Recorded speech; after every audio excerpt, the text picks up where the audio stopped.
Good morning. Today we are going to talk about the letters of 1st and 2nd Corinthians. Now, for years I've heard people compare the church in the United States to the church at Laodicea, which we find in Revelation 3.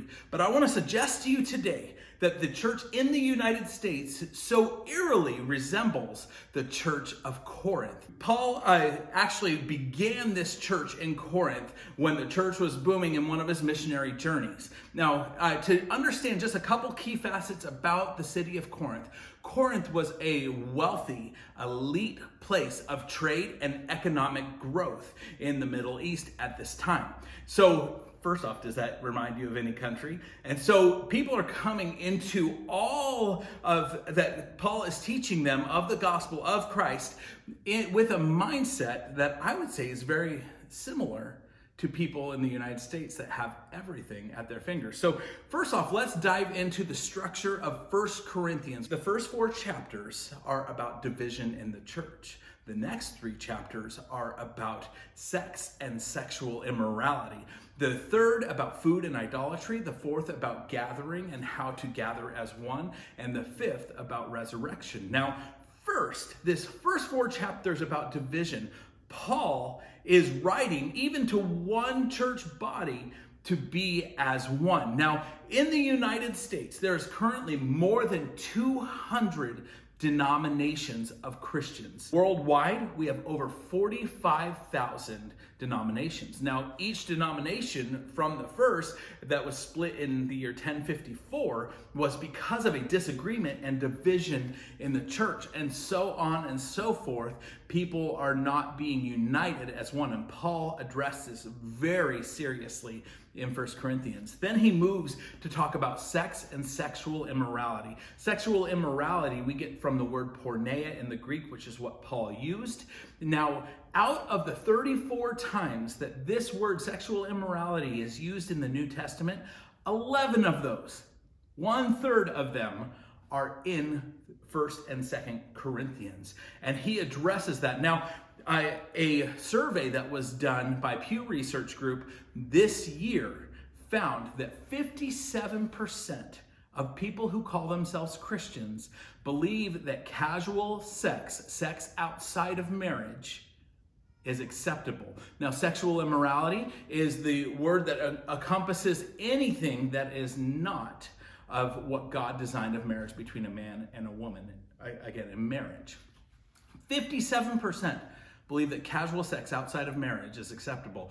54% of those also believe that homosexuality is acceptable. Now, Paul addresses both of these in 1 Corinthians 6 when he lists a bunch of groups, he's included, says will not inherit the kingdom of God. Needless to say, there is a very close connect between the Church of the U.S. and the Church of Corinth. Now, the next section we move into is about food, but really on a greater scale is about idolatry.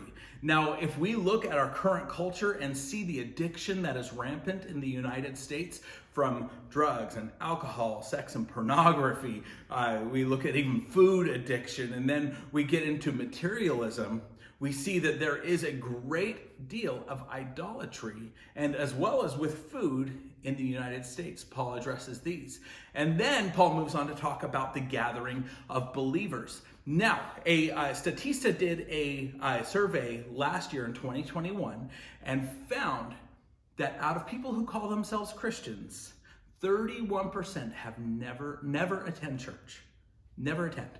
And only 22% attend every week. 9% attend most weeks. So we got 31% regular attenders to 31% never attend.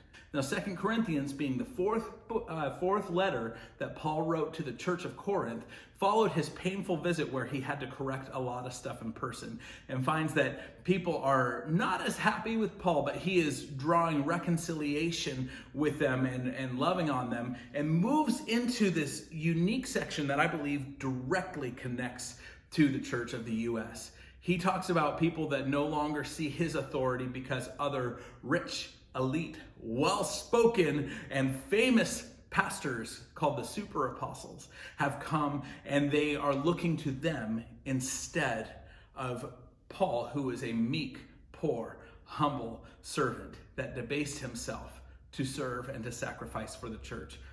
Does this sound similar? When's the last time you heard someone say, hey, have you heard this person speak? They're the best. Was it today? Probably. Or there was one well-known pastor.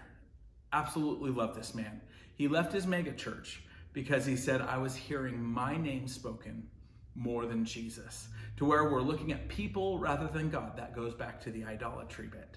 So what do we do about this? How do we face this? 1st and 2nd Corinthians was written for our benefit. So my suggestion to you, my friend, is to do a deep, careful study. We dive deep into what the Bible is saying in 1st and 2nd Corinthians. We will see and be able to address those issues and watch healing happen in our nation. So my friend, I love you. Thank you for sticking with me. May you be blessed, not stressed.